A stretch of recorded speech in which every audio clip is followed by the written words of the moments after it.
The leather chair creaked as Chief Emmanuel Okafor leaned back, signing the final page of his updated will. Across the mahogany desk sat Barrister Emeka Okonkwo, his lawyer of 30 years, organizing the documents into a leather folder. "Are you certain about this distribution, Emmanuel?" the elderly lawyer asked, adjusting his reading glasses. Chief Okafor, 58 years old, distinguished with gray temples and the bearing of a man who built a 5 billion Nigerian nairas empire from nothing, nodded firmly. "Absolutely certain. Amaka is my only biological child. She's brilliant, hardworking, and she has integrity. She graduated first class, works as CFO of my company, and actually ERNs her salary." He paused, his voice hardening. "My wife and her children spend money. They didn't earn on things they don't need. The distribution you've outlined, 3 billion Nigerian nairas to Amaka, 2 billion Nigerian nairas split between the D's, Obioma, and Kelechi. Your wife won't be happy. My wife married me for money 23 years ago. She's never loved me. Her children are lazy, entitled, and cruel to Amaka." Chief's jaw tightened. "I've watched them torment my daughter since she was 2 years old. They blame her for everything. Mock her. Exclude her. But Amaka has risen above it all with grace. She's a remarkable young woman. You've raised her well. Her mother would be proud." Chief touched the photo on his desk, his first wife, Amaka's mother, who died giving birth 25 years ago. This will is final. Amaka gets what she deserves. Outside the study door, pressed against the dark wood, Adiz Okafor stood frozen. She'd come and ask her husband for more money. She'd already spent this month's 2 million Nigerian nairas allowance on new jewelry, but stopped when she heard voices. Now, listening to every word, her pretty face twisted into something ugly. 3 billion Nigerian nairas to Amaka. 2 billion Nigerian nairas split between me and MY children. Her hands clenched into fists. That girl gets most of MY husband's money? The daughter whose mother died and left me to raise her? The girl who makes MY children look bad with her intelligence and hard work? Rage bubbled in her chest, hot and poisonous. But as she stood there in the darkened hallway, the rage cooled into something far more dangerous. Calculation. She walked away silently, her mind already forming a plan. If Amaka died before Chief Emmanuel, the 3 billion Nigerian nairas would be redistributed, split among the remaining heirs. And if Chief Emmanuel died too, Adiz smiled in the darkness. All 5 billion Nigerian nairas, divided equally, 1.25 billion Nigerian nairas each. She just had to be smart about it. Present day, morning of Amaka's 25th birthday. Amaka Okonkwo woke to sunlight streaming through the curtains of her bedroom in the family mansion. Despite having her own successful career and salary, her father insisted she live at home. For safety, he always said. Though Amaka suspected, he simply didn't trust his wife and stepchildren. She was right not to trust them, but even she didn't know how deep their hatred ran. At 25, Amaka was everything her stepmother despised. Brilliant, first-class honors in business, successful, CFO earning 800,000 Nigerian nairas monthly through actual work, beautiful in her own confident way, and most importantly, loved by Chief Okafor with a fierce paternal devotion that no amount of money could buy. She got ready for work, choosing a professional navy dress that fit her slim frame perfectly, styling her long braids into an elegant bun. As she fastened her engagement ring, a beautiful diamond from her fiancé, Chitty, she smiled. Today was her birthday. 25, a quarter century. She had so much to be grateful for. She had no idea it would be the last normal morning of her life. Breakfast. The trap is set. The family dining room was elegant but cold, much like the woman who ruled it. Adiz sat one end of the long table, her light brown skin perfectly made up, expensive wig styled immaculately, gold jewelry dripping from her neck and wrists. Beside her sat her biological children. Obioma, 27, pretty but perpetually bitter, dressed in designer clothes she bought with money she didn't earn. And Kelechi, 26, handsome but arrogant, already scrolling through his phone looking at messages from his latest girlfriend. At the other end sat Chief Emmanuel, reading the newspaper, and Amaka, eating quietly. Amaka, happy 25th birthday. Chief announced warmly, setting down his paper. Tonight, we'll celebrate at... Actually, Emmanuel, Adiz interrupted smoothly, her voice sweet as poison honey. The children and I have a surprise for Amaka. Chief's eyes narrowed slightly. His wife never did anything nice for Amaka. Oh! Amaka looked up, surprised. Obioma smiled, a smile that didn't reach her eyes. Yes, we've rented a luxury yacht for the evening. We want to take you out to celebrate. Just us, siblings and mother. Kelechi added, playing his part. You work too hard, sis. You never have fun. Let US treat you for once. Amaka's heart wanted to believe them. After 23 years of coldness and cruelty, maybe, just maybe, they were finally trying. Chief Emmanuel, however, was immediately alert. A yacht? That's unexpected. I'll come too. No, darling. Adiz placed her hand on his. You have that important business dinner tonight with the Chinese investors. You can't miss it. This is for the young people. Let them bond as siblings. Chief looked at Amaka, concern evident in his eyes. She smiled reassuringly. It's fine, Daddy. I'll be okay. But he wasn't convinced. What time and where? Marina Bay, 7 p.m., Obioma said. We'll have her back by midnight. Oh, and Amaka, Adiz added carefully. Don't tell anyone about this trip. We want it to be just U.S. No interruption from work calls, or, well, you know how your fiancé can be. He'll want to join and it won't be the same. Why can't Chitty come? Amaka asked, immediately suspicious. Because this is sister bonding time. Obioma insisted, reaching across to squeeze Amaka's hand with fake affection. Please? Just us girls? And Kelechi to drive the yacht. Amaka hesitated. Something felt off. But she wanted this for so long. Acceptance from her stepfamily. Okay, she agreed. Just us.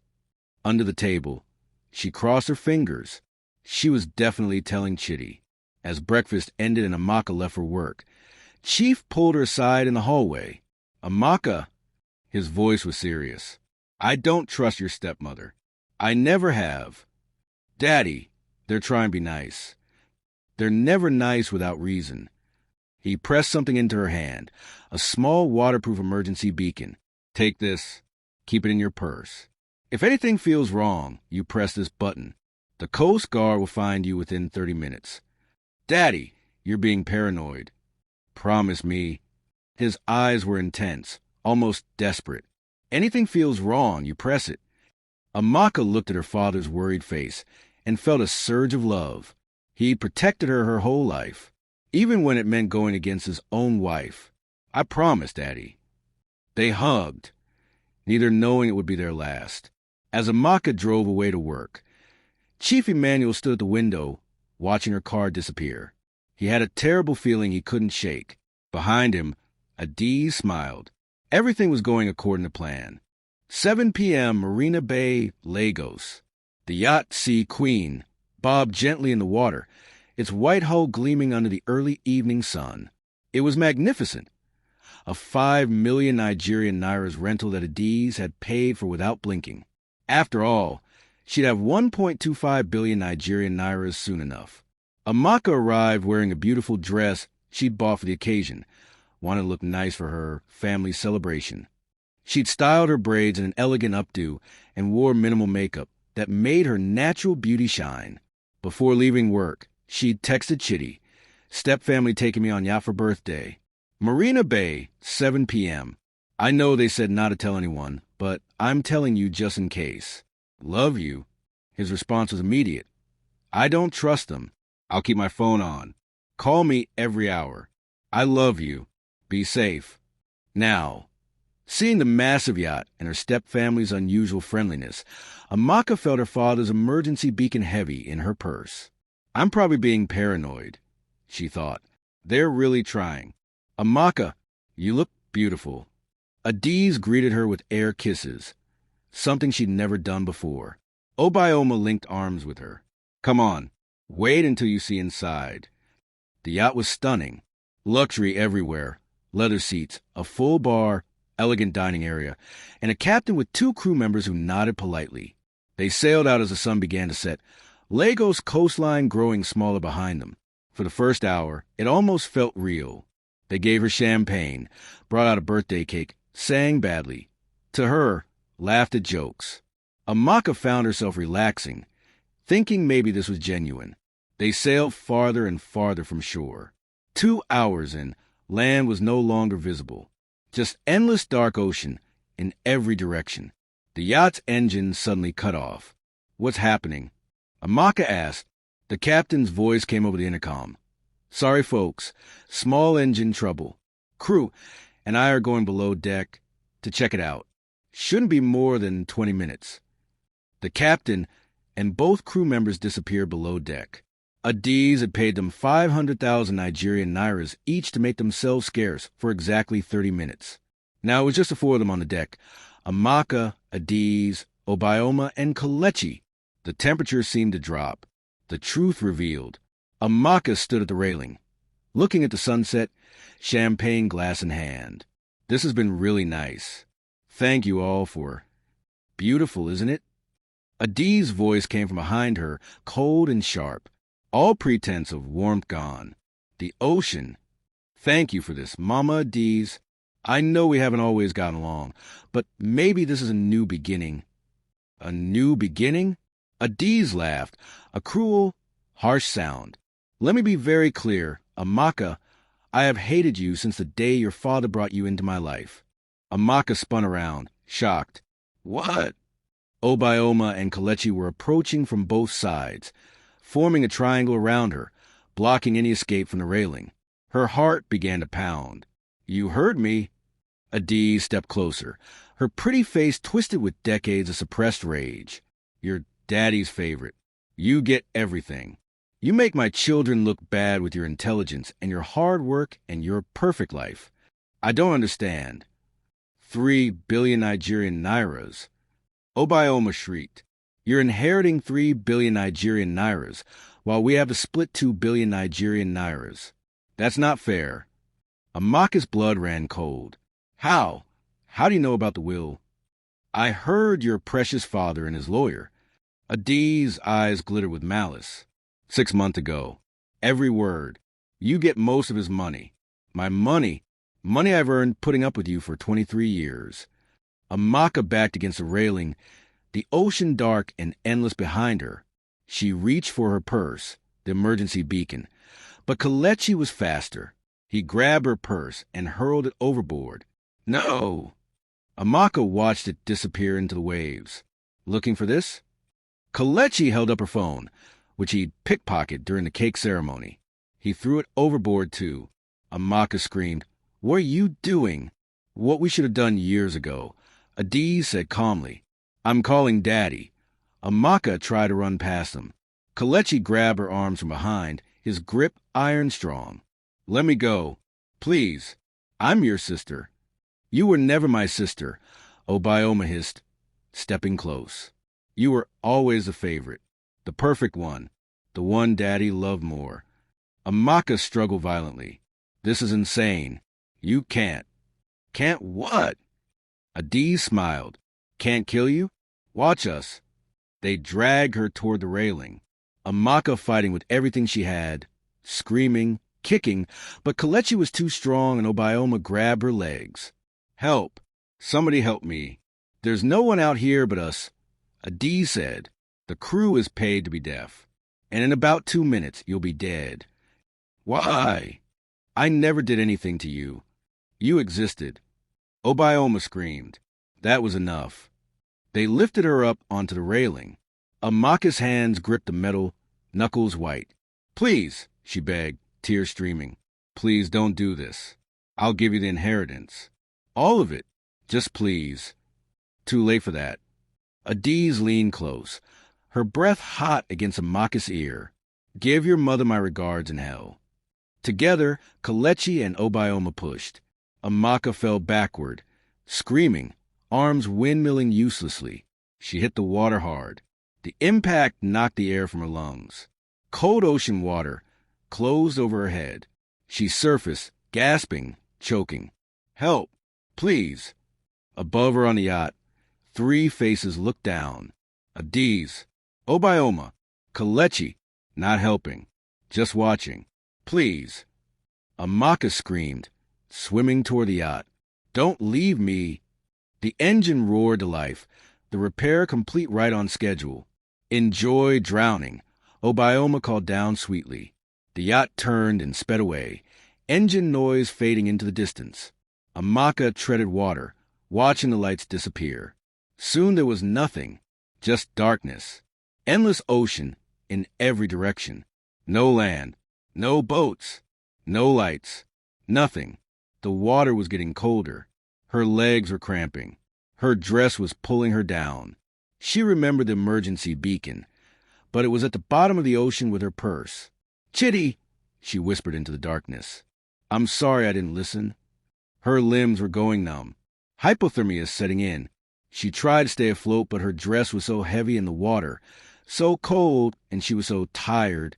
This is how I die, she thought. Alone, in the dark, because they wanted money. Her head slipped underwater. She stopped fighting. Meanwhile, 5 miles away, Chitty Namdi sat on his own rented yacht, eyes glued to his phone. 27 years old, successful businessman, and deeply in love with Amaka, he'd had a bad feeling all day. When she texted him about the yacht trip, every instinct screamed danger. He rented his own yacht immediately. "Take me to Marina Bay," he'd told his captain. "I need to follow someone."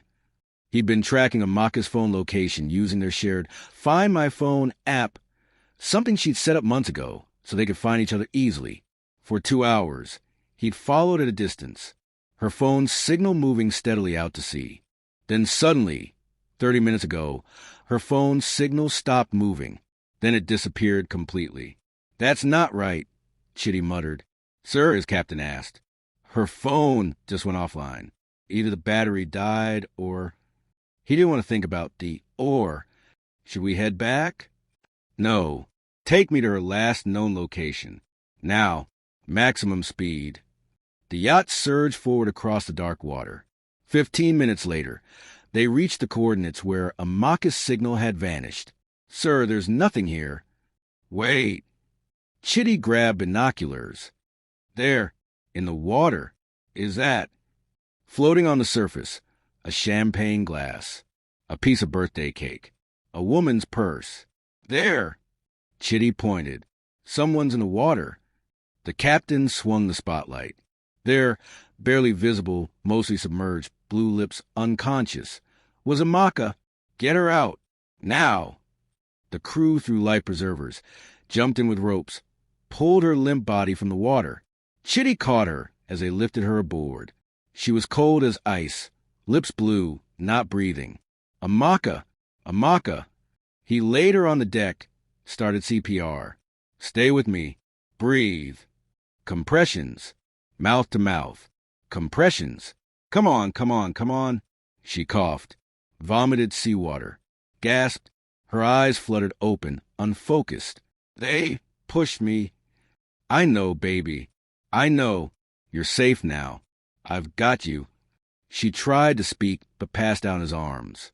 Chitty held her, shaking with relief and rage.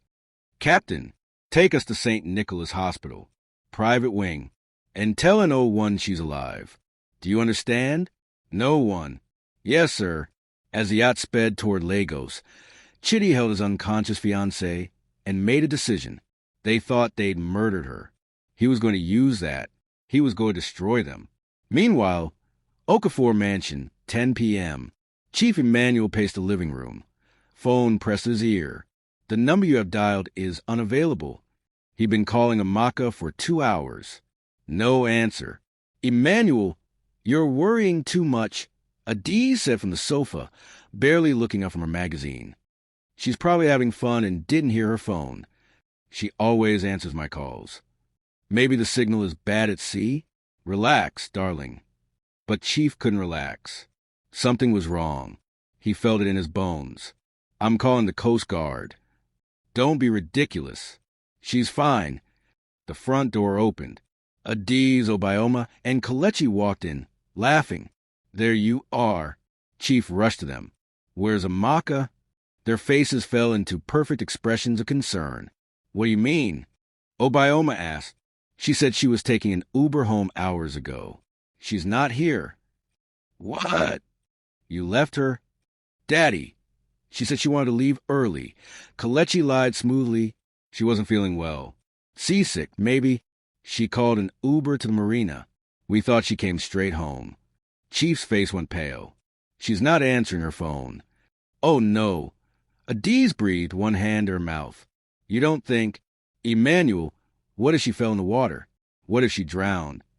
Call the Coast Guard. Now! As Chief ran to call emergency services, the three murderers exchanged satisfied looks. By tomorrow, the Coast Guard would search and find nothing. Amaka Okafor would be officially dead, and they'd have won what they didn't know. In a private hospital room across the city, their victim was alive and planning revenge. Same night, 11:30 p.m., Chief Emmanuel was still on the phone with Coast Guard, police, hospital emergency rooms. Emmanuel, Adiz said softly, you should eat something. Keep your strength up. I can't eat when my daughter is missing. I know, darling, but you need to stay strong for when they find her. She touched his shoulder. Let me make you something. Just a small meal. She went to the kitchen, dismissed the staff. Alone, she prepared jollof rice, his favorite. Into it, she carefully stirred 1 tablespoon of peanut oil. Chief Emmanuel had a severe, documented, life-threatening peanut allergy. The entire household knew. His EpiPen was always in the kitchen drawer. She'd made sure of that. But tonight, after adding the peanut oil to his food, she took the EpiPen from the drawer and gave it to Kelechi. Hide this. The moment he starts reacting, keep it from him. When he's dead, put it back and we'll say he couldn't reach it in time. Mother, are you sure? Do you want 1.25 billion Nigerian nairas or not? Kelechi took the EpiPen and hid it in his pocket. Adiz brought the food to Chief Emmanuel's study where he sat by the phone, waiting for news about Amaka. Please, Emmanuel, just a few bites. He took the plate absently, too worried about Amaka to think. 1 bite, 2 bites. Within 90 seconds, his throat began to tighten. I can't. He clutched his throat. Can't breathe, Peanuts? His face was swelling, lips turning blue. Oh, my God. Adiz screamed convincingly. Emmanuel, where's your EpiPen? He tried to stand, reaching toward the kitchen, but his legs gave out. He collapsed on the floor, gasping, dying. Kelechi appeared in the doorway. The EpiPen, Chief rasped, reaching toward his stepson. Drawer, kitchen. You mean this? Kelechi held it up. Chief's eyes widened in horror and understanding. They weren't helping him. They were killing him. You, he gasped. You're killing me? Yes. Adiz said calmly, standing over him. We are, and your daughter is already dead at the bottom of the ocean. You're the last Okafor standing. Chief Emmanuel crawled toward the family photo on his desk, the framed picture of him holding baby Amaka. His last word, whispered with his dying breath. Amaka? He died reaching for her photo. Adiz waited a full 5 minutes to be sure. Then she screamed, Kelechi, call an ambulance. Your father isn't breathing. Kelechi called 911, crying fake tears. My father, he ate something. Peanuts, I think. He's not breathing. Please hurry. He carefully placed the EpiPen back in the kitchen drawer, far from where Chief had collapsed. The ambulance would find it there and assumed Chief couldn't reach it in time. A tragic accident. By the time paramedics arrived, Chief Emmanuel Okafor was dead. The official cause of death, accidental peanut consumption, anaphylactic shock, unable to reach EpiPen in time. No one suspected murder. After all, who would murder such a beloved man? St. Nicholas Hospital, private wing, same night. Amaka woke in a hospital bed, hooked to machines. Chitty sitting beside her, holding her hand. Chitty? Her voice was hoarse from screaming and seawater. Thank God. He kissed her hand. You're awake. What happened? Where am I? You've been unconscious for 3 days. The yacht, they push me. Memories flooding back. The hatred in their eyes. The cold water. Drowning. I have to tell Daddy. He'll.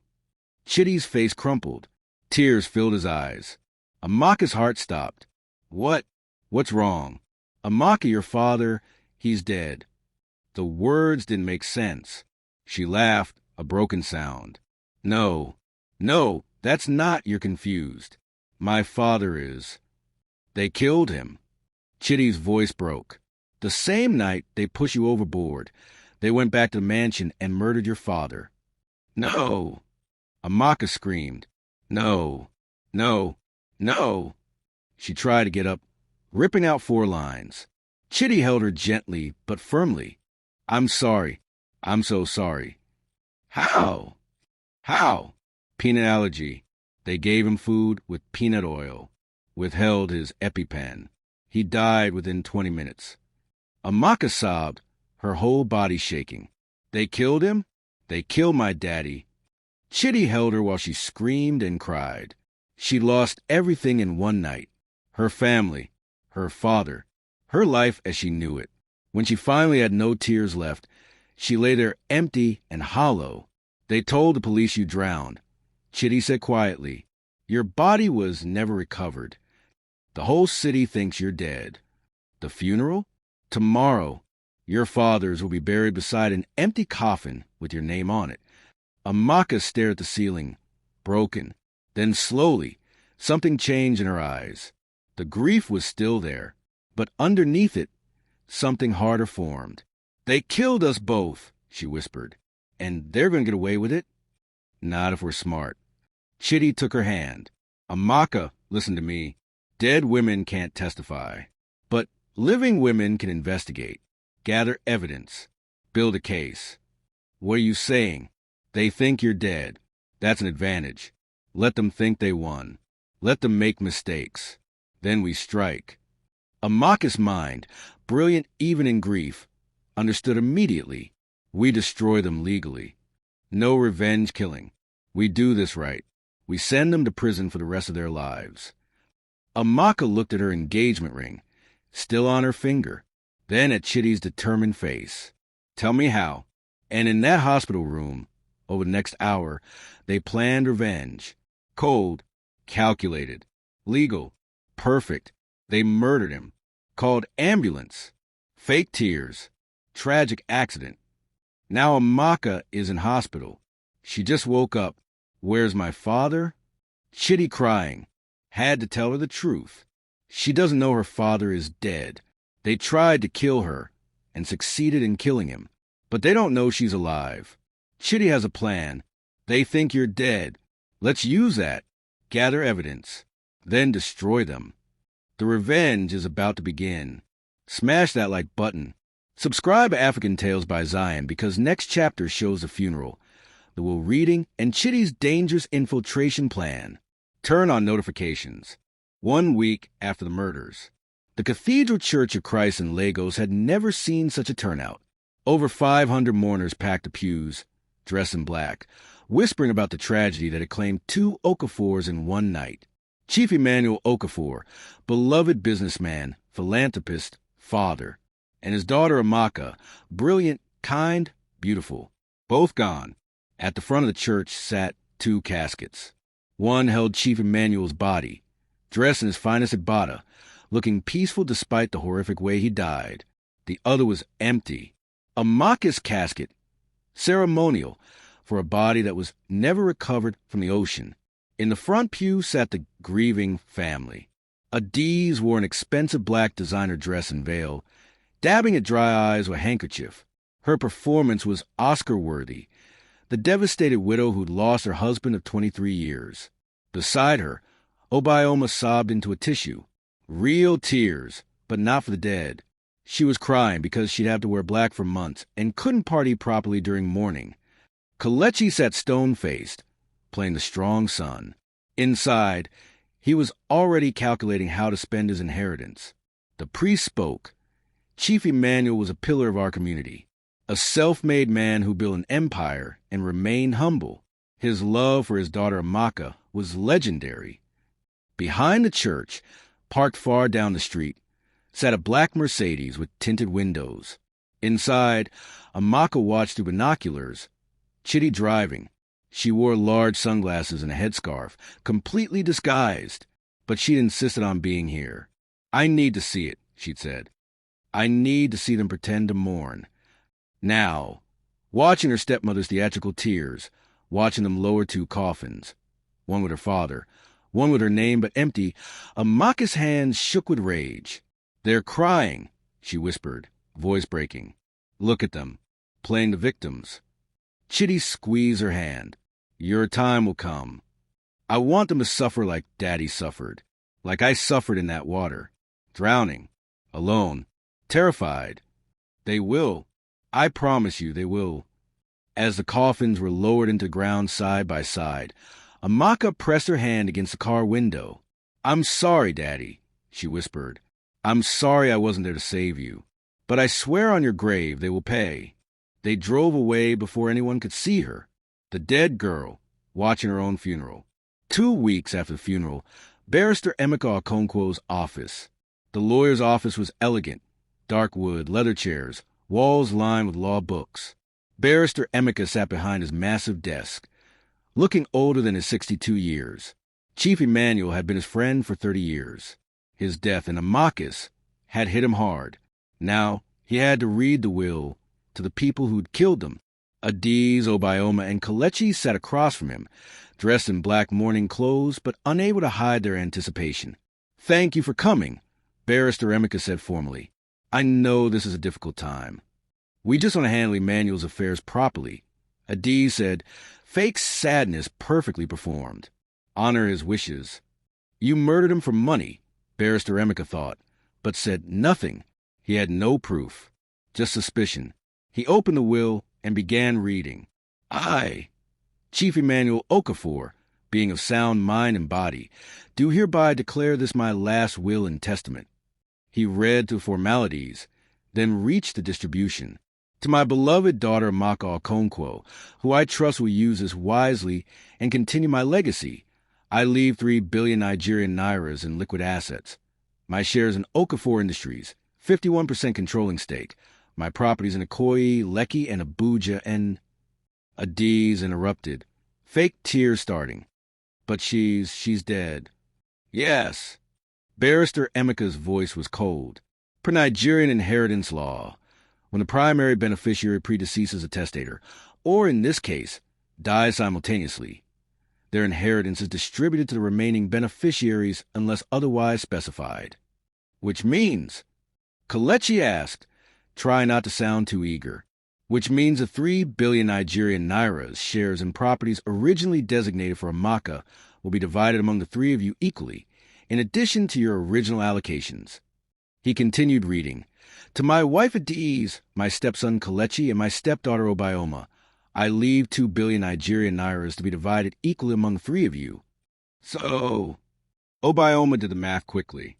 "Original 2 billion Nigerian nairas divided 3 ways, plus Amaka's 3 billion Nigerian nairas divided 3 ways." Barrister Emeka calculated precisely. "The total estate is approximately 5 billion Nigerian nairas, divided equally among 3 beneficiaries. Each of you will inherit 1.666 billion Nigerian nairas, roughly 1.67 billion Nigerian nairas each." The room went silent. 1.67 billion Nigerian nairas. Each. Adiz covered her mouth, fake sobbing. "I would trade all of it to have Emmanuel back." "Liar," thought Barrister Emeka. "When can we access the funds?" Kelechi asked, "After probate clears." "Approximately 3 months. However, I'll arrange for interim allowances of 20 million Nigerian nairas monthly for each of you to cover expenses." Obioma's eyes lit up. 20 million Nigerian nairas per month? Until the state is fully settled. They left the office barely containing their glee. Outside on the street, once they were in the car, they dropped the act. "We did it." Obioma squealed. 1.67 billion Nigerian nairas. Kelechi laughed. "Each. And that stupid girl is feeding fish at the bottom of the ocean." Adiz smiled, cold and satisfied. "Perfect. absolutely perfect. What they didn't know, Barrister Emeka was already suspicious. That night, he hired a private investigator to look into Chief Emmanuel's death. The investigator would find nothing conclusive. The murders had been too clean, but the seed of doubt was planted. 3 months after the murders, the inheritance spending spree. With 20 million Nigerian Nairas monthly allowances and the promise of 1.67 billion Nigerian Nairas each coming soon, the Step family went wild. Obioma bought a 80 million Nigerian Nairas mansion in Banana Island, Lagos's most exclusive neighborhood. 5 bedrooms, infinity pool, home theater. She bought a 40 million Nigerian Nairas Porsche Cayenne. She flew to Dubai for a 10 million Nigerian Nairas shopping spree, posting every purchase on Instagram. Hashtag bless, hashtag living my best life, hashtag God is good. Kelechi purchased a 100 million Nigerian Nairas penthouse in Victoria Island with floor-to-ceiling windows overlooking the ocean. He bought a 50 million Nigerian Nairas red Ferrari. Every weekend, he was at a different club, bottle service, new girls on each arm, spending 5 million Nigerian Nairas per night like it was nothing. Adiz, the mastermind, was the most excessive. She bought a 150 million Nigerian Nairas estate in Abuja, 6 bedrooms, separate guest house, tennis court. She bought a 60 million Nigerian Nairas Range Rover. Every month, she flew first class to London, 20 million Nigerian Nairas per trip, to shop at Harrods, stay at 5-star hotels, and grieve in luxury. Lagos society watched and whispered. They seem awfully happy for people who lost family. Did you see Obioma's Instagram? She's partying every night. Adiz bought 3 properties in 4 months. Something's not right about this. But whispers weren't evidence. And without evidence, they were untouchable. 6 months after the murders, Adiz's new Banana Island mansion. The mansion was obscene, all white marble, gold fixtures, imported furniture. Adiz sat at the head of her massive dining table, her children on either side. Kelechi brought his latest girlfriend, Blessing, 22, pretty naive, wearing a dress he'd bought her. Another new girlfriend? Obioma rolled her eyes, sipping 500,000 Nigerian Nairas wine. What happened to Chidinma? We broke up, Kelechi said casually. Blessing is different. You said that about the last 5 girls. Your brother's a man, Adiz said. Men have needs. Mother, he's 26 and changes girls like he changes shirts. Obioma laughed. Every month, a new one. Adiz's smile faded. At least he has girlfriends. You're 27 and can't keep a man for more than 2 weeks. Obioma's face fell. Mother, it's true. You party too much. Men don't marry party girls. They use them. That's not fair. Life's not fair. When are you going to settle down?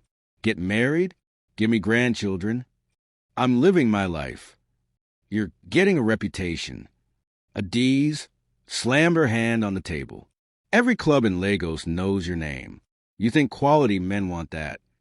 Kelechi laughed. Mother, leave her alone. At least she's having fun. And you? Adiz turned her anger on her son. A different woman every month? You think that's mature? You think that's what successful men do? I'm enjoying my money. You're embarrassing this family. Both of you. Adiz stood, furious. This is Amaka's fault. Silence. What? Obioma blinked. Mother, Amaka's dead. I know she's dead. But if she hadn't been Daddy's favorite, if she hadn't made you two look so bad with her success and her perfect life, you wouldn't be so broken. We're not broken, Kelechi muttered. We're rich and happy. Your children playing with money you didn't earn. Adiz shouted, and it's that girl's fault. Even dead, she ruins everything. Blessing, the girlfriend, looked confused. Who's Amaka? All 3 froze. Kelechi cleared his throat.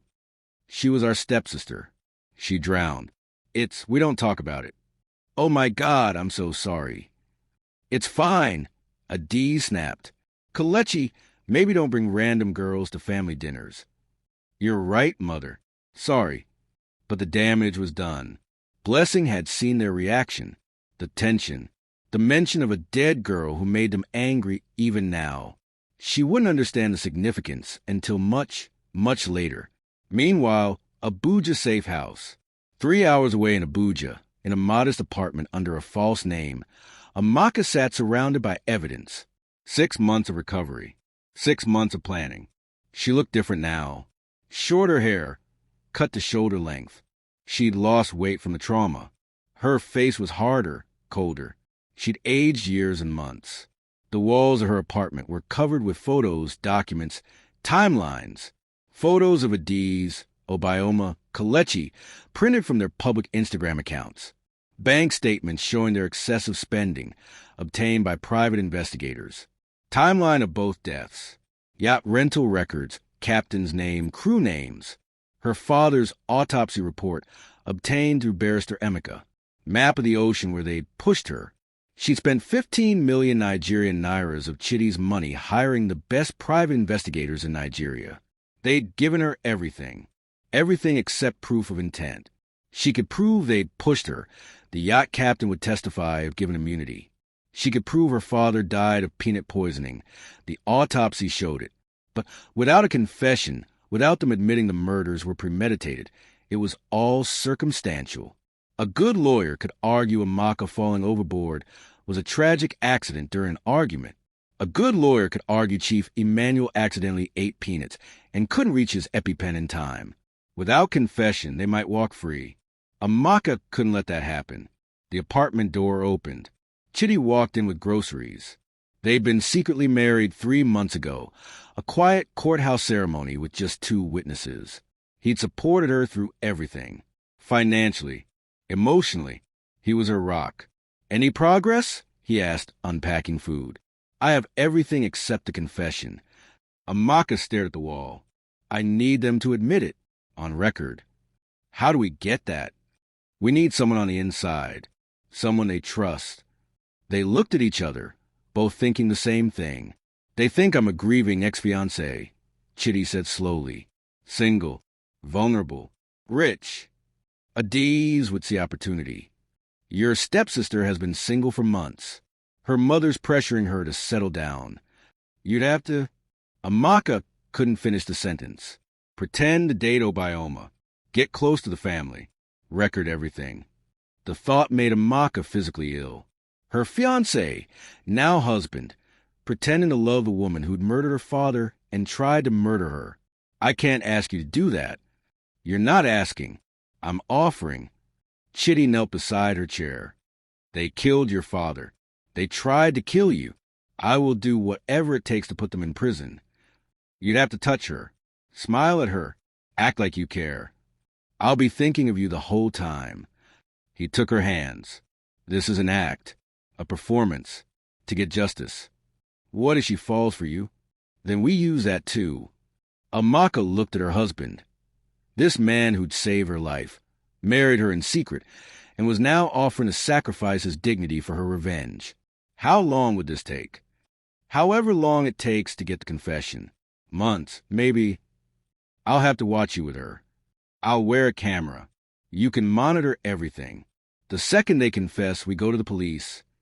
Amaka thought for a long moment. Then she stood, walked to her evidence board, and added a new section. Operation, infiltration, objective. Get full recorded confession of both murders. Method. Chidi poses as Obioma's boyfriend, gains family trust, records conversations. Timeline, 3 to 6 months. End goal, arrest warrants, trial, conviction, life imprisonment. She turned to Chidi. When do you start? There's a charity gala next week. They'll be there. I'll be there. Let's make this look accidental. 1 week later, charity gala, Lagos. The ballroom of the Eco Hotel was filled with Lagos elite. 300-plus people in designer clothes, champagne flowing, orchestra playing. Chidi arrived alone, wearing an expensive suit, looking every bit the successful businessman mourning his lost fiancée. He'd seen the guest list. He knew Adiz, Obioma, and Kelechi would be there. He positioned himself at the bar, ordered whiskey, and waited. Across the room, Adiz spotted him. Girls, she hissed Obioma. Look, Chitty Namdi, Amaka's ex-fiancé. Obioma looked. So he's rich, successful, handsome, and now he's single. Mother, he was engaged to Amaka. Exactly, which means he values family connections. And you're her stepsister. You can bond over shared grief. Obioma studied Chitty across the room. He was handsome and rich and clearly mourning, which meant vulnerable. You really think? I know. Trust me. Let me arrange an accidental meeting. Adiz bought a table right next to where Chitty was sitting. As he sat down, she approached with Obioma. Chitty? Adiz's voice was surprised, sweet. Is that you? Chitty looked up, doing his best impression of a man shocked to see his dead fiancée's family. Mrs. Okafor? He stood. I didn't expect to see you here. Please call me Mama Adiz. She dabbed at fake tears. How have you been? This must be so hard for you. It's been... He looked broken. I still can't believe she's gone. Neither can we. Obioma stepped forward, touching his arm. She was my sister. I think about her every day. Chitty noticed she was wearing a Maka's necklace, the one he'd given Amaka for her 23rd birthday, stolen from her jewelry box after her death. He forced himself not to react. Would you? Adiz gestured to their table. Would you like to join us? I think it would help us all to talk about her, share memories. Chitty pretended to hesitate. I don't want to intrude. Please, Obioma said, squeezing his arm. We'd love to have you. And just like that, the trap was set. He sat with them. They talked about Amaka. They lied about how much they missed her. Obioma flirted subtly. Adiz played the caring mother figure. By the end of the night, Obioma asked, Chitty, would you like to have coffee sometime? I think we could help each other heal. Chitty smiled sadly. I'd like that. They exchanged numbers. As the family drove home, Adiz smiled. Perfect. Hook him. Marry him. More money for the family. What they didn't know, every word they'd spoken at that table had been recorded. Chitty wore a watch with a hidden camera. And at home in Abuja, Amaka watched the entire conversation via live feed. She watched Obioma touch her husband's arm. She watched her with a stolen necklace. She watched them exchange numbers. When the feed cut off, Amaka sat alone in the dark apartment and cried. This was going to be the hardest thing she'd ever done. But for her father's memory, for justice, she'd do it. She texted Chitty one word, begin, and in Lagos. Chitty looked at his phone and prepared for the performance of his life. He was going to make them trust him, love him, confess to him, and then he was going to destroy them.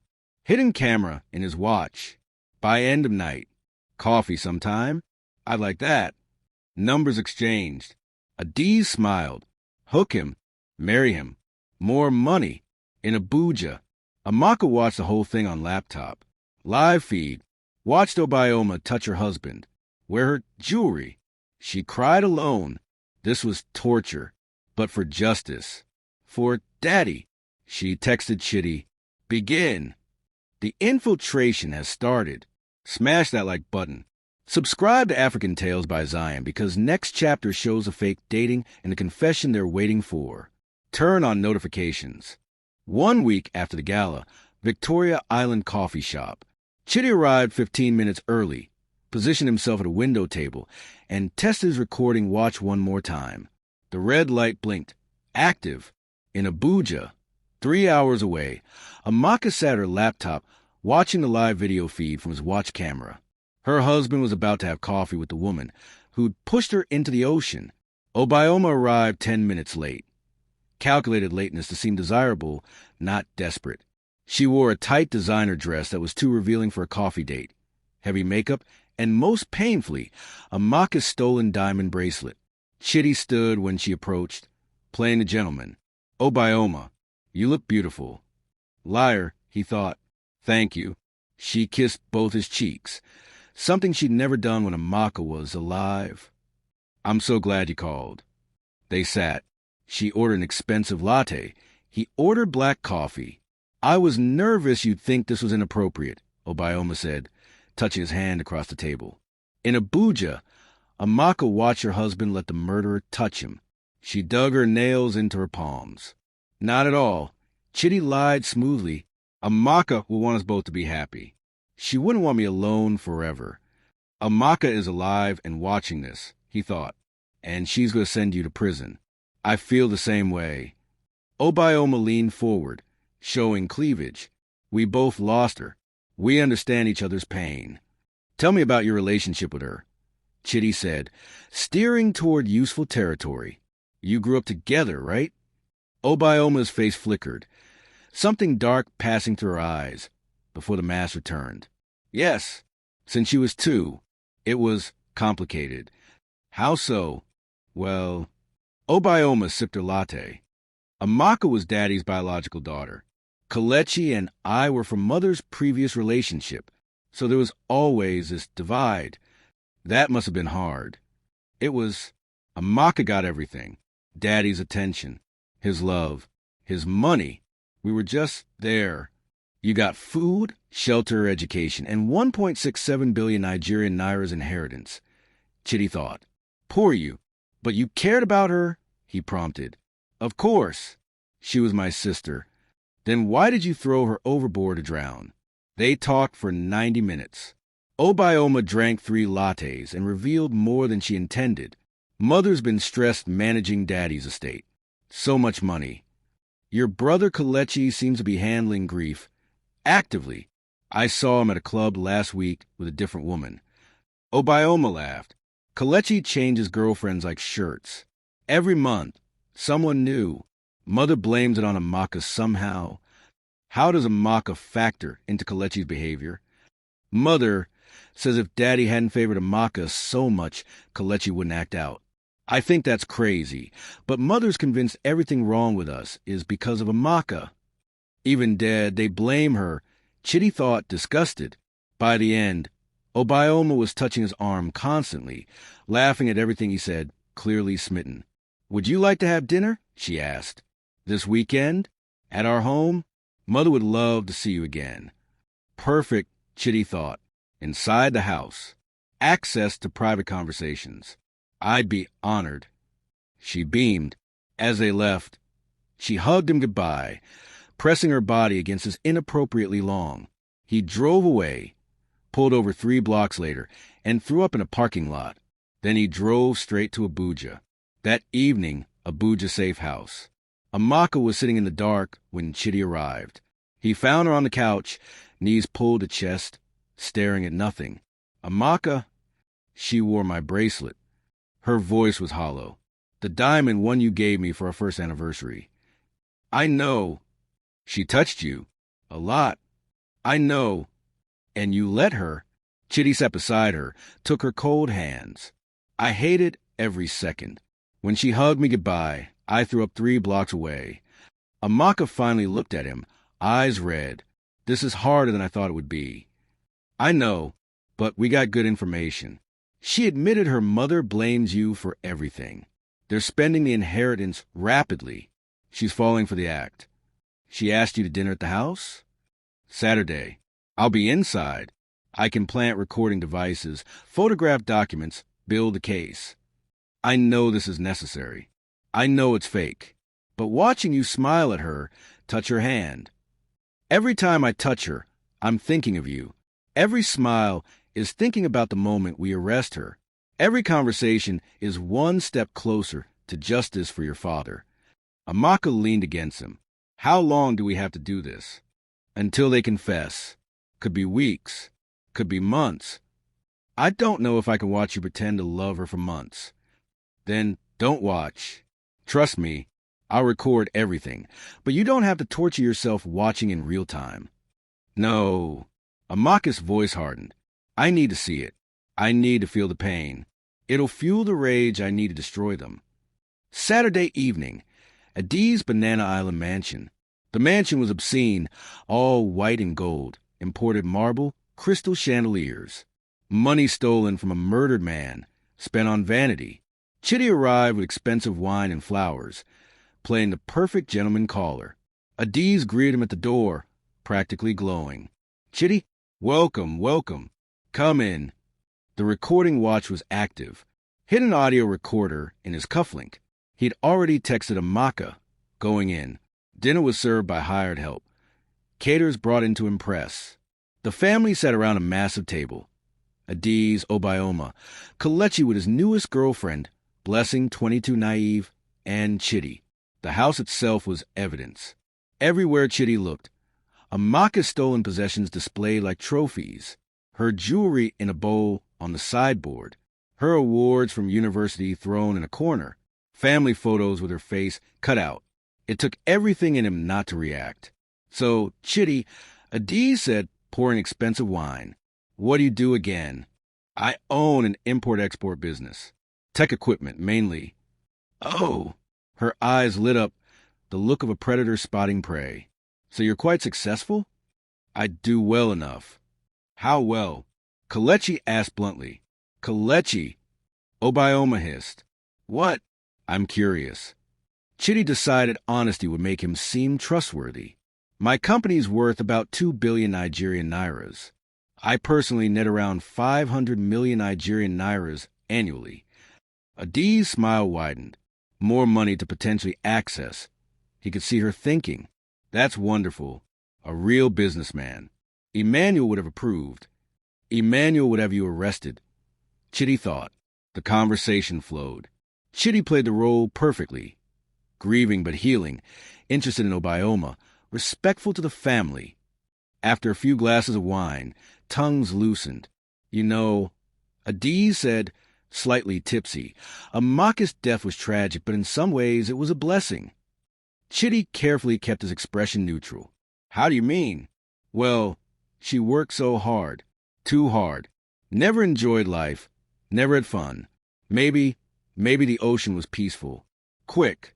She's talking about the murder she committed like it was a mercy. Kelechi, drunk, added, plus now the money's distributed fairly. Everyone gets their share. Obioma kicked him under the table. Kelechi, that's inappropriate. What? It's true. We're rich now. We can finally live.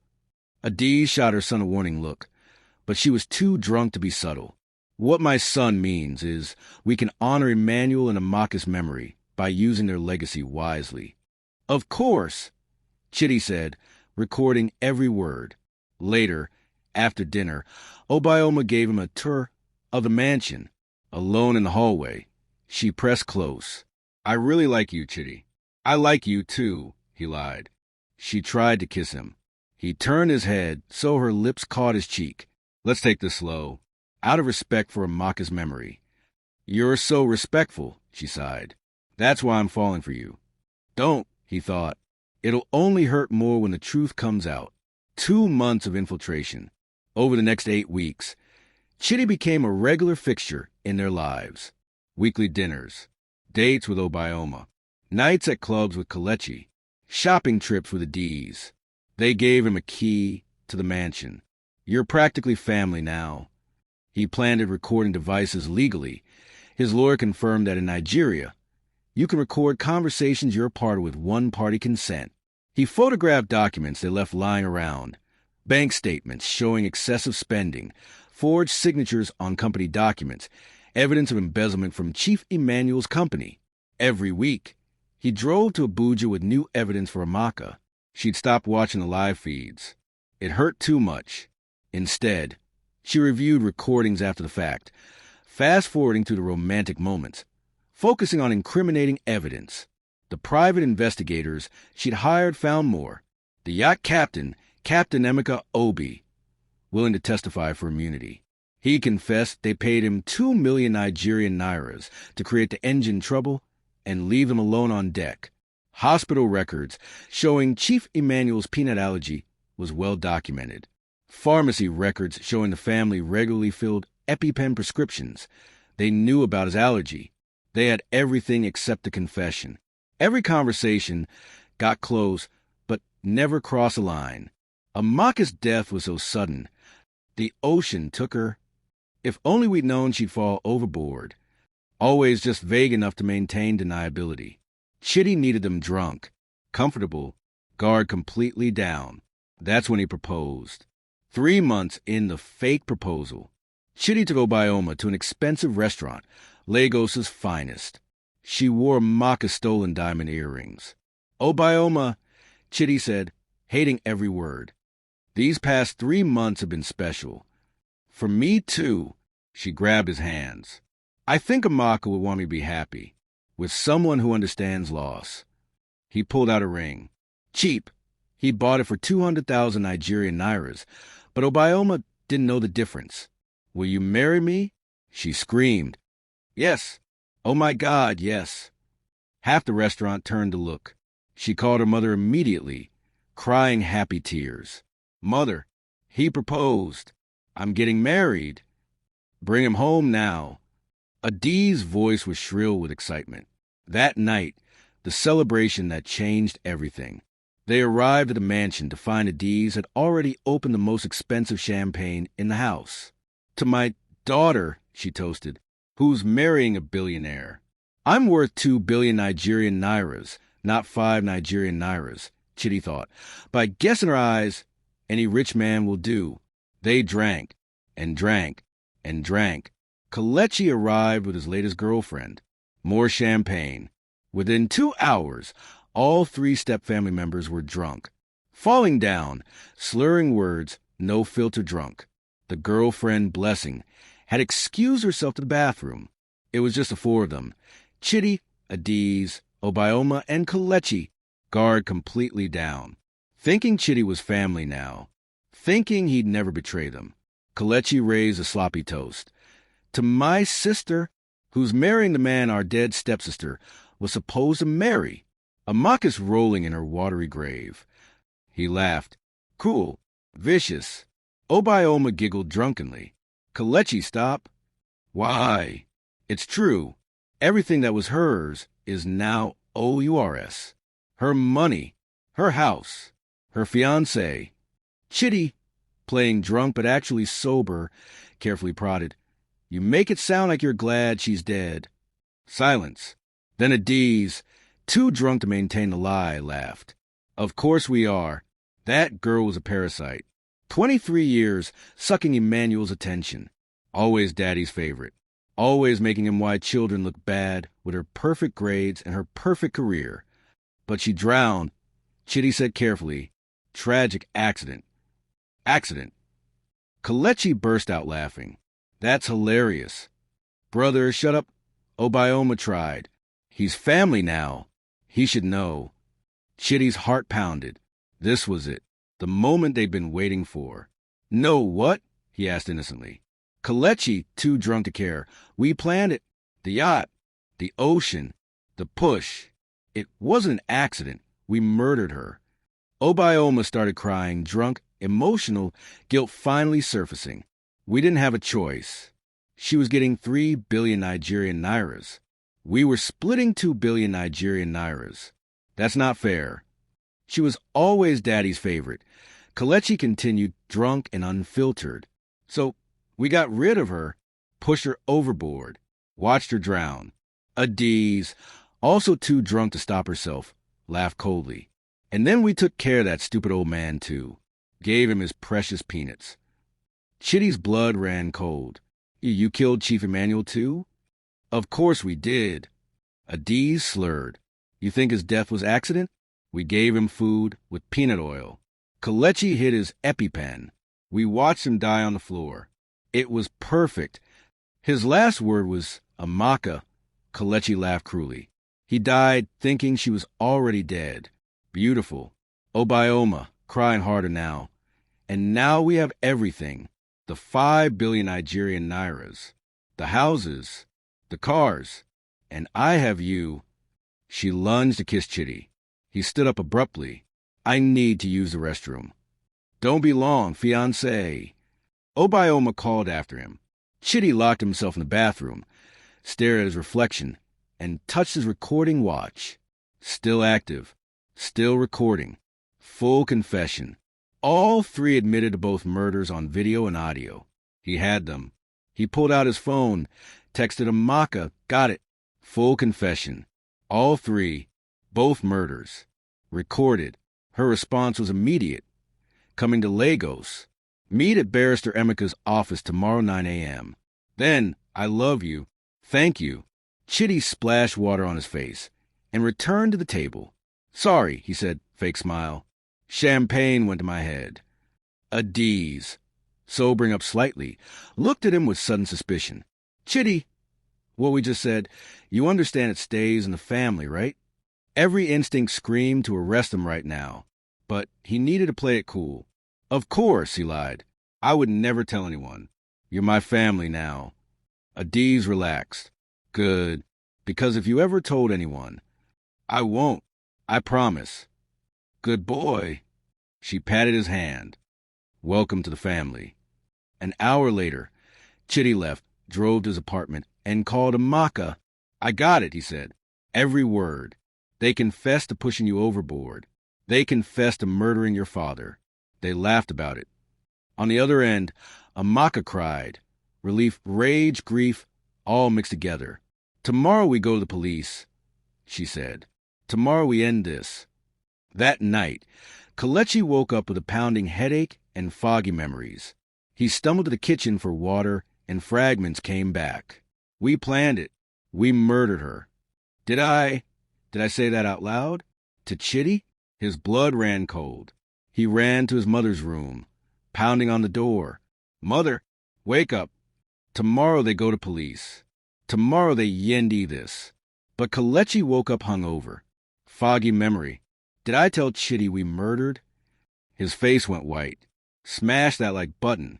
Subscribe to Africantales by Zion because next chapter shows the arrests. Turn on notifications. Next morning, 5 a.m., Adiz mansion. Adiz woke to pounding on her bedroom door. Mother, wake up. She stumbled out of bed, head pounding from last night's champagne, and to open the door, Kelechi stood there, pale and panicked. What? Last night, the celebration. I think I told Chitty about the murders. Adiz's blood turned to ice. What? I was drunk. I remember bragging about the yacht, about pushing Amaka, about father's peanuts. You idiot. She slapped him. How much did you tell him? I don't know. It's all foggy. But I think I said we planned it, that we murdered them. Obioma appeared in the hallway, woken by the shouting. What's going on? Your brother told Chitty we're murderers. What? No, Chitty's my fiancé. He wouldn't. Call him. Adiz shrieked. Now! Obioma, hand shaking, dialed Chitty's number. Straight to voicemail. She tried again. Voicemail. Again. Voicemail. He's not answering. Try his office. His friends. Find him. For the next 3 hours, they tried desperately to reach Chitty. Nothing. Maybe he's just busy, Obioma said weakly. Or maybe Adiz's voice was cold with dread. He's going to police right now. 9 a.m., Barrister Emeka Okonkwo's office. Chitty arrived first, carrying a laptop with the recordings. Barrister Emeka was already there with Detective Ibrahim from the Lagos State Police, a 45-year-old homicide detective with 20 years' experience. Gentlemen, Chitty said, I have evidence of 2 murders, Chief Emmanuel Okafor and the attempted murder of his daughter Amaka. Attempted? Detective Ibrahim raised an eyebrow. Miss Okafor drowned. Her body was never recovered. Because she didn't drown. She survived. Both men froze. What? The office door opened. Amaka walked in. Barrister Emeka gasped. My God! She looked different. Shorter hair, thinner, harder, but unmistakably Amaka Okafor. Hello, Barrister Emeka. Her voice was cold, controlled. I need your help to put my father's murderers in prison. The old lawyer's eyes filled with tears. Amaka, my dear child, you're alive. Yes, and I've been gathering evidence for 6 months. For the next hour, they presented everything. The recording of the drunken confession, all 3 admitting to both murders. The yacht captain's statement, immunity deal already arranged. Medical examiner's report on Chief Emmanuel showing peanut poisoning. Pharmacy records proving the family knew about his allergy. Financial records showing motive, 5 billion Nigerian Naira's inheritance. Timeline proving premeditation. Detective Ibrahim listened to the full recording twice. When Adi's voice said, "We watched him die on the floor. It was perfect," his face hardened. "This is enough for arrest warrants. Multiple charges. First-degree murder, conspiracy to commit murder, attempted murder. How soon?" Amaka asked. "I can have the warrants signed by noon. We'll arrest them today." "I want to be there when you arrest them." "Miss Okafor, they tried to drown me. They murdered my father. I want to see their faces when they realize I'm alive." Detective Ibrahim looked at Barrister Emeka, who nodded. "All right, but you stay in the police vehicle until after the arrest." "Agreed." 12:30 p.m. Adi's Banana Island mansion. 6 police vehicles pulled up outside the mansion. 12 officers. This was a high-profile case involving a billionaire's murder. Media had been tipped off. 3 news vans were already there, cameras rolling. Detective Ibrahim led the team to the front door and rang the bell. A maid answered. "Can I help?" "We're looking for Adiz Okafor, Obioma Okafor, and Kelechi Okafor." The maid's eyes went wide. She called for Adiz. Adiz appeared, already knowing. Her face was pale but composed. "Yes." "Mrs. Adiz Okafor, I'm Detective Ibrahim. I have a warrant for your arrest for the murder of Chief Emmanuel Okafor and the attempted murder of Amaka Okafor." "Attempted murder?" She tried to sound confused. "Amaka is dead." "No, she's not." From behind the police vehicles, Amaka stepped out. Adiz's face went white. She actually stumbled backward. No, you drowned." Surprise. Amaka's smile was ice cold. "I survived. But you pushed me overboard. Chitty saved me. I've been alive this whole time, gathering evidence, recording your confessions, and now you're going to prison." Officers moved past Adiz into the house. They found Obioma in her room, still in pajamas, phone in hand, trying desperately to reach Chitty. "Obioma Okafor, you're under arrest for the murder of Chief Emmanuel Okafor and the attempted murder of Amaka Okafor." "What?" "No, there's been a mistake. Amaka?" She saw Amaka standing in the doorway and screamed. You're dead. I watched you drown. You watched me fall. Chitty pulled me out. You failed." "Chitty? Chitty knew you were alive." "The whole time, every date, every dinner, every kiss. He was recording you, getting your confession. He never loved you. He loves me, his wife." Obioma collapsed, sobbing. They found Kelechi trying to escape out the back door. He was tackled by officers and handcuffed in the garden. "Kelechi Okafor, you're under arrest." "I know," he shouted. "I know what I did. Just get it over with." All 3 were brought out in handcuffs. Media cameras flashed. Reporters shouted questions. "Mrs. Okafor, did you murder your husband?" "Miss Obioma, is it true you tried to kill your stepsister?" They were loaded into separate police vehicles.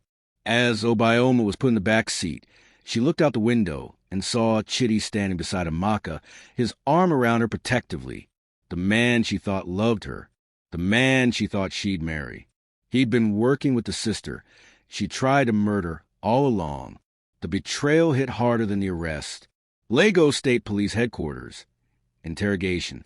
They were separated and interrogated individually. Obioma breaks first. "I don't want to. Mother made me." "Miss Okafor, you're 27 years old.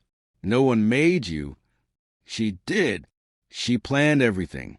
The yacht, the peanuts, all of it." Crying, mascara running, completely broken. "I loved him. I loved Chitty. I thought he loved me. I would have told him everything eventually. I was falling for him, and he was just using me. He was gathering evidence of murder. I know, but it still hurts." She gave a full confession, throwing her mother under the bus completely. Every detail. The planning, the execution, the celebration.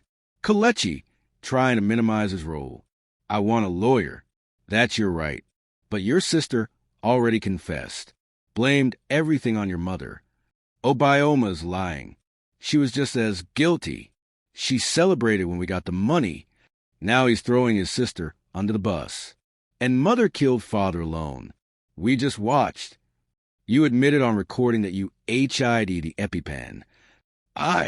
Okay, yes, but mother told me to. Full confession. Trying to play the victim. A D's cold calculating. Silent for 6 hours. Finally, I want a deal. You have no leverage. We have your confession on recording. I'll give you every detail. Every person involved. Everything. In exchange for what? Reduced sentence. Life instead of death penalty. Murder of a prominent businessman? The prosecutor will push for death. Her mask cracked. Fear showing through. I'll take life. Just not death. She confessed. Everything. The 23 years of hatred. Overhearing the will. Planning both murders for 6 months. Every detail. Cold. Clinical. No remorse until facing death penalty. That evening. Holding cells. All 3 were placed in the same cell temporarily. Police tactic to see if they'd turn on each other. They did. This is your fault, mother. Obioma shrieked. You planned everything.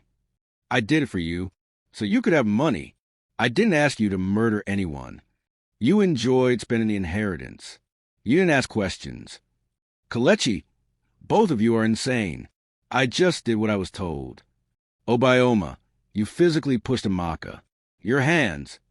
Because mother said to O. You're a coward. You've always been a coward. Guards recorded everything. All of it usable in court. They were separated into individual cells, each one alone with their guilt and fear. Meanwhile, media frenzy. Lagos and all of Nigeria was obsessed. Headlines everywhere. Heiress returns from dead to expose family murderers. Billionaire's daughter survived drowning. Family arrested for murder. Fake fiancé's undercover operation catches killers.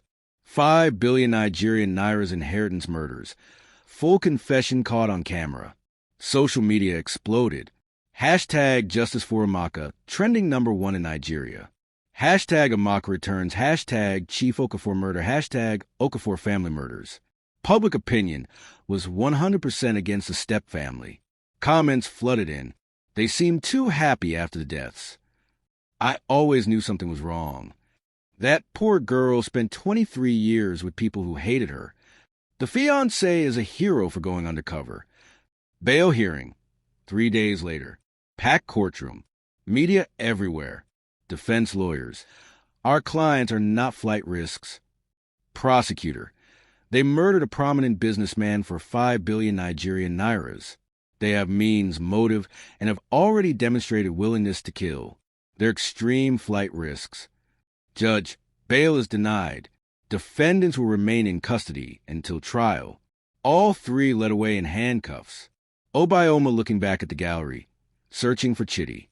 He wasn't there. He was with Amaka, where he'd always been. Barrister Emeka's office. Inheritance reversal. Amaka, as you're alive and the rightful heir, your father's will stand as originally written. The 3 billion Nigerian Nairas, properties, and company shares returned to you. What they spent, approximately 900 million Nigerian Nairas total, will be recovered from the remaining inheritance and liquid assets. Amaka stared at the papers. I don't want their blood money. It's not their money. It's your father's legacy. Honor him by using it well. She signed. 3 billion Nigerian Nairas returned to her name. The Step family's accounts were frozen. Everything they bought, the mansions, the cars, the jewelry, seized as evidence and to recover funds. They went from billionaires to inmates overnight. 3 months later, eve of trial, Amaka stood at her father's grave for the first time since his death. The headstone was beautiful. Chief Emmanuel Okafor, beloved father, brilliant businessman, forever missed. Beside it, her own ceremonial stone had been removed. She wasn't dead after all. Hi, Daddy. Her voice broke. Tomorrow they face trial. All 3 of them. For murdering you. For trying to murder me. She placed fresh flowers. I'm sorry I wasn't there to protect you. I'm sorry they fooled me into going on that yacht. But I promise you they'll pay. They'll spend the rest of their lives in prison. Chitty stood beside her, holding their 6-month-old goddaughter, Barrister Emeka's granddaughter, named Emanilla in honor of Chief Emmanuel. He'd be proud of you, Chitty said. I just want him back. I know, but you survived. You fought. You won. She touched the headstone one last time. Tomorrow we finish this. Inheritance reversed. 3 billion Nigerian nairas back to Amaka. Their accounts frozen. Mansions seized. Cars seized. Billionaires to inmates overnight. 3 months later, eve of trial, Amaka at father's grave. Tomorrow they face justice, Daddy. Smash that like button. Subscribe to African Tales by Zion because the final chapter shows the trial and ultimate justice. Turn on notifications. Lagos High Court, Trial Day 1. The courtroom was packed beyond capacity. 300 spectators, 50 media personnel, cameras everywhere. This was the trial of the decade. The prosecution, led by senior advocate Mrs. Adeyemi, 55, brilliant, ruthless, with a 90% conviction rate in murder cases. The defense, 3 separate lawyers. The defendants had turned on each other so completely they couldn't share counsel. The judge, Honorable Justice Okonkwo, no relation to the victim. 60, stern, experienced, known for harsh sentences. The defendants, Adiz, Obioma, and Kelechi, sat separately, each in prison uniforms, handcuffed. 6 months in jail had destroyed them. Obioma's makeup-free face showed her real age, 30, not 27. Her hair, unkempt and unstyled, had lost its shine. She looked broken. Kelechi had lost 20 pounds, his once confident swagger gone. He looked haunted, jumping at every sound. Adiz tried to maintain dignity, but her hands shook constantly. The woman who'd planned 2 murders now faced death penalty. In the gallery's front row, Amaka and Chitty, dressed professionally, holding hands. Amaka looked like her old self again, healthy weight, confident, professional navy suit, natural hair, and elegant updo. The trauma was still there in her eyes, but so was steel. Judge, court is in session. The state versus Adiz Okafor, Obioma Okafor, and Kelechi Okafor. Charges: 2 counts of first-degree murder, conspiracy to commit murder, attempted murder, fraud. How do the defendants plead? All 3, on advice of counsel, desperate last attempt, not guilty. The courtroom murmured. The evidence was overwhelming. Everyone knew they were guilty. Prosecution's opening statement. Mrs. Adeyemi stood, commanding attention. Your Honor, ladies and gentlemen of the jury, this case is about the oldest sin in human history, greed. 6 months before these murders, Defendant Adiz overheard her husband's will.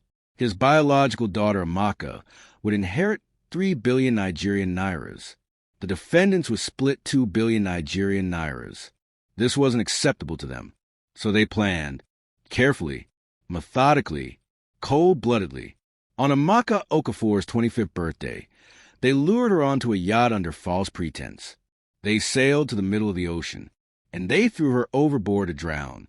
They thought she died, but she survived, saved by her fiancé. That same night, thinking themselves safe, they returned home and murdered Chief Emmanuel Okafor. They gave him food containing peanut oil, knowing a severe, documented, life-threatening allergy.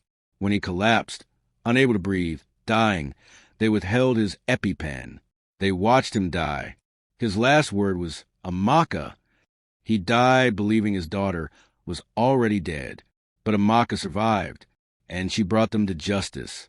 We will prove, beyond any reasonable doubt, that these 3 committed cold-blooded, premeditated murder for money, and we will ask you to find them guilty on all counts. The courtroom was silent. Defense's opening statements. Each lawyer tried desperately. Adiz's lawyer, tragic accident, grief-stricken widow, misunderstood. Obioma's lawyer, young woman manipulated by dominant mother, coerced. Kelechi's lawyer, following orders, didn't understand consequences. No one believed them. Prosecution witness number 1, Amaka Okafor. Amaka was sworn in. I swear to tell the truth, the whole truth, and nothing but the truth. So help me God. Mrs. Adeyemi. Miss Okafor, please tell the court what happened on your 25th birthday. Amaka took a deep breath, her voice steady despite the emotion. My stepmother and step-siblings invited me on a yacht. They said it was to celebrate my birthday. They specifically told me not to tell anyone, said it would ruin the sister bonding. Why did you go? Because... Amaka's voice broke slightly. Because I wanted to believe they cared about me. After 23 years of mistreatment, I wanted one happy family memory. What happened on the yacht? We sailed for 2 hours. Then the engine stopped. The captain and crew went below deck. They'd been paid to leave us alone. That's when they revealed the truth. What truth? That they'd always hated me. That my stepmother overheard my father's was 6 months earlier. That I was inheriting 3 billion Nigerian nairas while they split 2 billion Nigerian nairas. And that they were going to kill me. The courtroom was completely silent. My stepbrother grabbed me from behind. My stepsister held my legs. Together, they lifted me over the railing and threw me into the ocean. What did you feel? Terror. The water was cold and dark. I was screaming for help, swimming after the yacht, but they just watched. Then they drove away, left me to drown alone in the middle of the ocean. How did you survive? My fiancée, Chitty, she looked at him in the gallery, had a feeling something was wrong. He rented his own yacht, tracked my phone, found me unconscious in the water. He pulled me out and did CPR. He saved my life. What did you learn about your father? Amaka's composure cracked. Tears streamed down her face. That while I was fighting for my life, drowning, terrified, they went to my father's home and murdered him. They gave him food with peanut oil. They knew he had a severe peanut allergy. When he started dying, my stepbrother HI'd his EpiPen. They watched him collapse, watched him gasp for air, watched him die. She was sobbing now. His last word was my name. Amaka. He died thinking I was already dead, thinking he'd lost me, and I wasn't there to save him. The jury, 8 women, for men, were crying. Several had hands over their mouths. In the defendant section, Obioma was sobbing too. Kelechi stared at the floor. Adee sat stone-faced. Thank you, Miss Okafor. No further questions. Defense cross-examination. Adee's lawyer stood, desperate. Miss Okafor, isn't it possible you fell overboard accidentally during an argument? Amaka, wiping tears, looked directly at the lawyer. No, they told me what they were doing. My stepmother said, and I quote, "Give your mother my regards in hell before they push me." But you were traumatized, in shock. Could you have misheard? I have their confession, on recording. Would you like to hear it again? The lawyer quickly backed off. No further questions. Prosecution witness number 2, Chitty Nnamdi. Chitty was sworn in. Mrs. Adeyemi. Mr. Nnamdi, explain how you came to save Miss Okafor. I had a bad feeling about the yacht trip. When Amaka texted me the location, I rented my own yacht and followed at a distance. I was tracking her phone location when suddenly her signal stopped moving, then disappeared completely. I went to her last known coordinates and found her drowning. What did you do after saving her? I took her to a private hospital under an assumed name. We decided to keep her survival secret while we gathered evidence. Why? Because dead women can't testify. But living women can investigate. We needed proof of premeditated murder. How did you gather this proof? Chitty explained the infiltration, the fake romance with Obioma, the 3 months of dinners, dates, building trust. In the defendant's section, Obioma's crying intensified. Hearing him explain it clinically without emotion destroyed her. And what did you discover? On the night I proposed to Obioma, fake proposal to solidify their trust, we had a celebration. All 3 defendants got drunk, guard completely down, and they confessed to everything. Mrs. Adeyemi pressed play on the recording. The courtroom heard. Kelechi's voice, accident? That's hilarious. We planned it. The yacht, the ocean, the push. We murdered her. Obayoma's voice. She was getting 3 billion Nigerian nairas. We were splitting 2 billion Nigerian nairas. That's not fair. Adi's voice. We killed that old man too. Gave him his precious peanuts. Watched him die on the floor. His last word was, Amaka. It was perfect. The courtroom erupted. Judge banged gavel. Order. But the damage was done. Their own voices. Their own words. Admitting everything. Thank you, Mr. Namdi. No further questions. Prosecution witness number 3. Captain Emeka Obi, immunity deal. The yacht captain, looking ashamed, testified. Mrs. Adiz paid me 2 million Nigerian nairas to rent the yacht and create fake engine trouble 2 hours into the journey. She told me to take my crew below deck and stay there for 30 minutes no matter what we heard. What did you hear? Screaming. A woman screaming for help. Then a splash. I knew what they'd done. But Mrs. Adiz had threatened my family if I ever told anyone. Why are you telling now? Because it's been eating me alive. An innocent woman almost died because I was a coward. I'm sorry.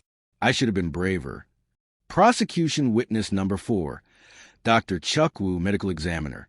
Chief Okafor died from anaphylactic shock caused by peanut exposure. His death would have been preventable with his EpiPen, which was found in the kitchen drawer, approximately 20 feet from where he collapsed. Could he have retrieved it himself? No. Anaphylactic shock causes rapid muscle weakness and disorientation. He would have collapsed within 2 minutes. Someone would have had to bring it to him. What if someone deliberately withheld it? Then it would be murder. Defense attempts. Each defense lawyer tried. Adi's defense. Grief made her irrational. She didn't mean. Prosecution. She planned it for 6 months. She confessed on recording that it was perfect. Obayoma's defense. She was coerced by her mother. She's a victim, too. Prosecution. She was celebrating on the recording. Everything that was hers is now OURS. She's not a victim. She's a murderer. Kelechi's defense. He was drunk when he confessed. Didn't know what he was saying. Prosecution. In vino veritas. Drunk words are sober thoughts. He bragged about watching Chief Emmanuel die. Every defense crumbled. Closing arguments. Prosecution. Ladies and gentlemen, the evidence is overwhelming. Their own voices confessed. Multiple witnesses confirmed. Medical evidence proved. Motive established. This is first-degree murder. Find them guilty. Defense. Weak attempt about reasonable doubt. Emotional distress. Family tragedy. No one was convinced. Jury deliberation. The jury left at 2 p.m. They returned at 4 p.m. 2 hours. The shortest deliberation in Lagos High Court history for a murder trial. The evidence was too strong. Judge, has the jury reached a verdict? Foreman, we have, Your Honor. In the matter of Chief Emmanuel Okafor's murder, how do you find? We find defendant Adiz Okafor guilty of first-degree murder. Adiz closed her eyes. We find defendant Obayoma Okafor guilty of first-degree murder. Obayoma screamed, No, no, I'm sorry. We find defendant Kelechi Okafor guilty of first-degree murder. Kelechi said nothing. He'd known this was coming. In the matter of Amaka Okafor's attempted murder, how do you find? Guilty on all counts for Obayoma and Kelechi Okafor. The courtroom erupted in applause. Judge banged gavel but couldn't hide his satisfaction. Order. Sentencing will be in 1 week. 1 week later, sentencing. The courtroom packed again. Judge, the defendants have been found guilty of the most heinous crimes, murdering an innocent man for money and attempting to murder his daughter. You showed no remorse until caught. You spent 6 months spending blood money while pretending to mourn. You've destroyed lives, destroyed a family, destroyed trust. Adiz Okafor, life imprisonment without possibility of parole. Obayoma Okafor, life imprisonment without possibility of parole. Kelechi Okafor, life imprisonment without possibility of parole. You will spend the rest of your natural lives in prison. May God have mercy on your souls, because this court has none. All three were led away in handcuffs. Obioma looked at Chitty one last time. I really did love you. He looked away, didn't respond. Kalechi walked out stone-faced, broken. Adiz, the architect of it all, maintained dignity until she was out of public view. Then she collapsed, screaming. After sentencing, victim impact statement. Before they were taken away, Amaka had been allowed to address the court. You took my father from me, the only parent I ever knew, the man who protected me, loved me unconditionally, believed in me. You tried to take my life. You left me drowning in the ocean, alone and terrified, thinking I would die without anyone knowing what you'd done. You spent 23 years making me feel unwanted, unloved, like I didn't belong in my own home. But you failed. I survived. I found love with a man who saw my worth. I found justice for my father. I found strength I didn't know I had. You'll spend the rest of your lives in prison cells, thinking about what you did, about the man you murdered, about the life you tried to take. My father always said, the truth always comes to light. He was right. I don't hate you. Hate takes too much energy. But I pity you. You destroyed your own lives for money that was never going to make you happy. I hope prison gives you time to find the humanity you lost. She sat down, not triumphant, not vindictive, just relieved. It was finally over. 2 years later. Amaka's new life. Amaka, now 30 years old, stood at the head of a boardroom table in Okafor Industries.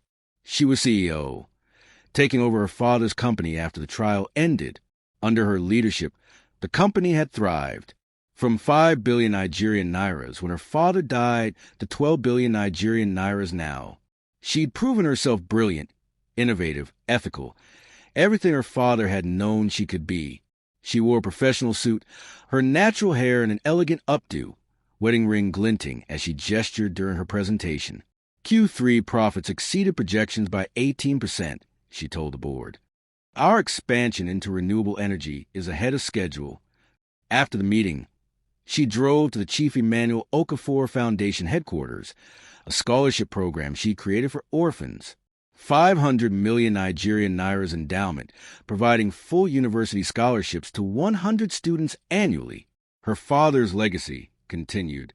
That evening, home, Amaka and Chitty had married publicly after the trial, a beautiful traditional ceremony with 300 guests. Their home in Ikoyi was warm, elegant, filled with laughter and love. Chitty was cooking dinner. He still did every Sunday. And in Amaka's arms was 6-month-old Emanula Okafor Namdi, their daughter, named after her grandfather. She has a smile, Chitty said, looking at the baby. She does. Amaka kissed her daughter's forehead. She'll know everything about him. His kindness, his wisdom, his strength. Prison visit closure.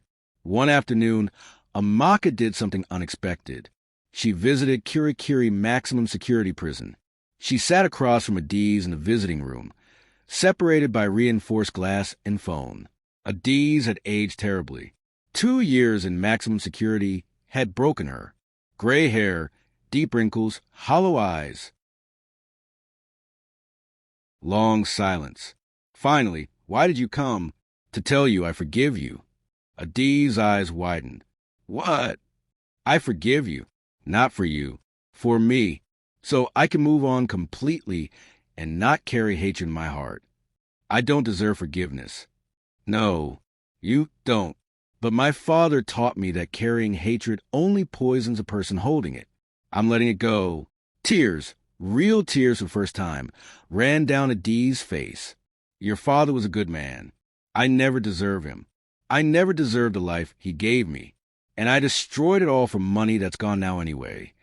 Yes, you did. I'm sorry, Amaka, truly, for everything. For the 23 years of cruelty. For trying to kill you. For killing Emmanuel. I'm sorry. Amaka stood to leave. Goodbye, Mama Adiz. She walked out, never looking back. The woman who tried to destroy her would rot in prison. But Amaka was free. Sunday morning. Amaka stood at her father's grave. Chitty beside her, baby Emanula in her arms. The headstone was beautiful, surrounded by flowers. "Hi, Daddy." Amaka's voice was soft but strong. "I brought someone to meet you.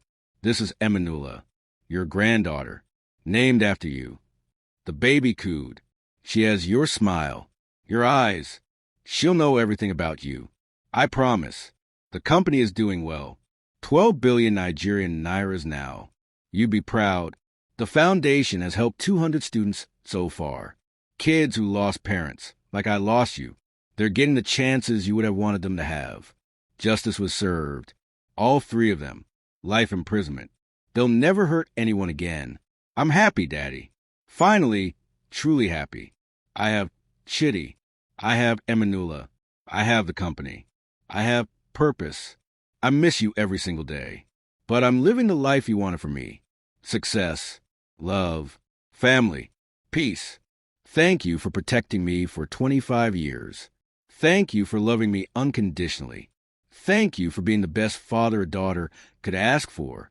Rest in peace. I've got it from here." She placed fresh flowers on grave and kissed the headstone. As they walked away, Emanula giggled, a pure, innocent sound of joy. Chitty put his arm around Amaka. "Your father would be so proud of you." "I know." She smiled through tears. "And I'll make sure his granddaughter knows what an amazing man he was." They got in their car and drove home. Behind them, the sun set over the cemetery, casting golden light over Chief Emmanuel Okafor's grave. A good man, a loving father. Gone too soon, but his legacy lived on, in his daughter's strength, in his granddaughter's smile, in justice served. The end. Justice. Revenge. Redemption. She survived. She won. They're in prison forever. Her father's legacy lives on. If this story inspired you, smash that like button. Subscribe to Africantales by Zion. Share with everyone. Comment justice served. Remember, truth always comes to light. Evil never wins. Good people survive and thrive. Thank you for watching. God bless.